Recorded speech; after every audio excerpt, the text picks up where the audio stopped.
If print on demand feels impossibly difficult to you, it's entirely likely that it's nothing that you're doing wrong. But in fact, you just got really bad advice. And I would know because I was there struggling near the brink of bankruptcy for over 3 years, suffering through failure after failure. Now, 7-figure brands later, I finally feel confident in saying that I've cracked the code when it comes to selling print on demand on Shopify. Because this year alone, we've done over $1.2 million in sales. And in fact, today we're already up to over $3,200 in sales. But obviously, this success did not happen just overnight. It was the result of obsessively studying print on demand and uncovering the 4 main misconceptions that once held me back and that I now see holding back beginners time and time again as they're getting into the space. So in this video, I'm going to break down those 4 main misconceptions probably holding you back so that once we realize them, we're able to transition from print on demand feeling like an endless uphill battle and to finally start making progress. And the first misconception that bothers me personally more than anything else is that print on demand is passive. Because this just throws beginners off before they even get started. Because honestly, nothing could be further from the truth. Because print on demand, like any business, requires consistent, focused effort towards a specific goal. Without that, we're never going to get anywhere. And many new sellers struggle with this, myself certainly included, because we were sold that this is a set it and forget it type dream.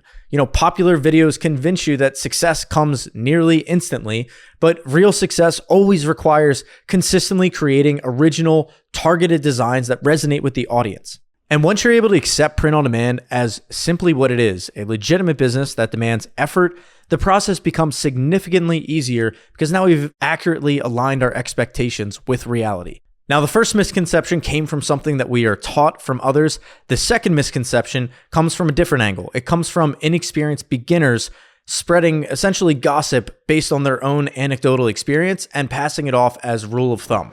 And that is that Facebook ads don't work. Now, many sellers avoid Facebook ads simply out of fear or that they lack, a basic understanding of how they work, which I was exactly the same in the beginning. But if we consider this logically, if Facebook ads don't work, then why would major brands such as Nike, American Eagle, Apple continue investing in them?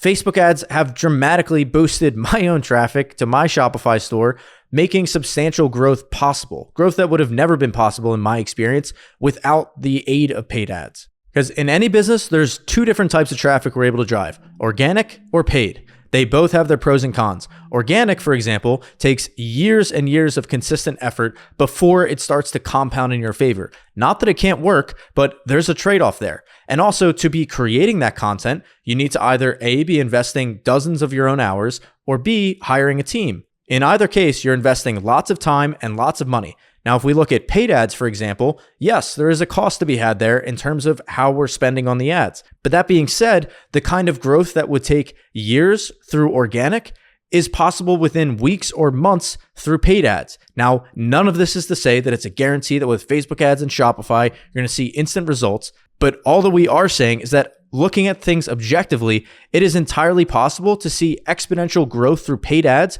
that organic could only dream of.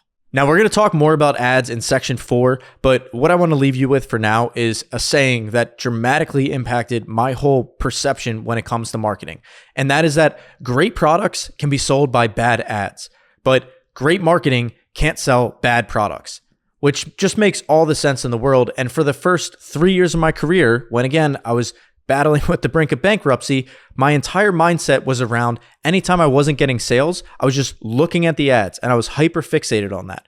Now, the last 8 back-to-back 7-figure brands, my mindset has been completely flipped all because of that one quote. Now, whenever I'm not getting sales, my focus entirely shifts to the products that I'm creating, which is the fundamental skill that all of us as print-on-demand sellers are building in the first place. So Facebook ads is not this entirely foreign concept or new language you have to learn. Yes, there's a skill set to be grown there, but it's entirely possible when we invest ourselves in the main skill set that we are all learning from the very beginning, and that is how to create and research amazing designs that resonate with our audience. When you do that one main thing, in my experience and from getting to coach thousands of people within WeScale, that is the big domino that makes the rest of this process so much easier. And anytime I've heard a beginner say that Facebook ads are hard or they're expensive, If you look at their website, normally the products that they have are not that sellable to begin with. Not knocking anybody. I have utmost respect for anybody who gets started, but just looking at it objectively, in the beginning, we use Facebook ads as a means for feedback on how we need to improve our catalog. Not that we make a catalog and then launch ads and just, hit the gas pedal. There's a decent amount of back and forth in the beginning where we're learning and then optimizing our catalog. Which brings us to the third misconception that we have to unlearn in order to make print on demand finally stop feeling like an uphill battle. And that is that Amazon and Etsy are our only options when it comes to getting started. Early on, marketplaces like Amazon and Etsy felt like investing in Apple, at its IPO. It was extremely profitable, and it seemed like everybody and their brother out there had a profitable Etsy store. But today, these marketplaces are simply saturated, and things are only getting worse as marketplaces are increasing their fees and cutting into seller margins, and there have never been more competition on the platform in history. And furthermore, most print-on-demand sellers that I have the chance to speak with share with me that the reason they got into this is to build something for the long term. They are not in this for a couple of sales here and there or planning to work on this for a few weeks or maybe a month or two.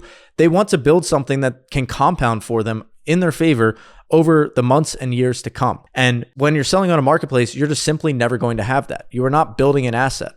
But then when we shift over to Shopify, people simply associate that with drop shipping and Alibaba. But the reality is that Shopify provides unmatched control and just dramatically different profit margins for print-on-demand sellers. Because we don't have all the marketplace and listing fees and transaction fees. We don't have any of that. So we don't want to limit ourselves to overcrowded marketplaces. We want to embrace Shopify, and it doesn't even have to be Shopify. Just build your own standalone brand. And we can see how the profit margins start to compound in our favor. We're gathering all the customer data, and we're building a real asset for ourselves. Now, it's not to say that there isn't some opportunity there on the marketplaces, but I'm just sharing from my own experience. It is one of the nails in the coffin for sellers who are getting started. Finally, one of my favorite misconceptions of all is that t-shirts are not profitable. And you've probably heard this many times from lots of different, content creators, but it's entirely false. T-shirts have been the cornerstone of every single successful brand that I've built.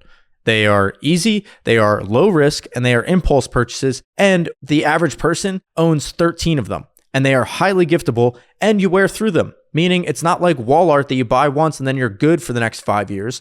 If you like a shirt that you buy from a brand, you're going to come back for Christmas, for summer, to buy tank tops. And when you buy from a brand that you like, you're then going to include it in your gift registry as you're thinking about how you're going to buy for people come the holiday or birthday season. And it's no coincidence that t-shirts and apparel consistently rank in the top selling items on Printify. Now, I never partner with any brand that I don't personally use and vouch for myself. That is why for this video, we partner with Printify, who has been our trusted partner for the past 8 brands that we've run. And the way that I decide any partner that I'm going to work with when it comes to fulfilling for our print-on-demand brands comes down to, of course, the quality of the product, the cost of the product, the shipping speed, and then their customer support. And Printify checks all of those boxes in spades, especially when you compare them to all their competitors. One of the things that I think really makes them stand out is that unlike a lot of the other brands that we won't name, that their pricing is just one price. Printify, on the other hand, has a marketplace. They are the middleman connecting us to lots of different print providers, which the beautiful thing that creates for us as the sellers is a competitive market where the printers are basically advertising and vying for our business. So it's not just a captive market where you get one price or you get out. There's lots of options for us to choose from. And you're able to browse by their print quality, the rating of their satisfaction from other sellers who are working with them. And there's lots of options from all around the world. So like our brand, for example, we sell not just in the US, but all over the world. And thanks to Printify, we are able to pick print providers located near each of those main population zones. So that number one, we're not paying an exorbitant amount for international shipping.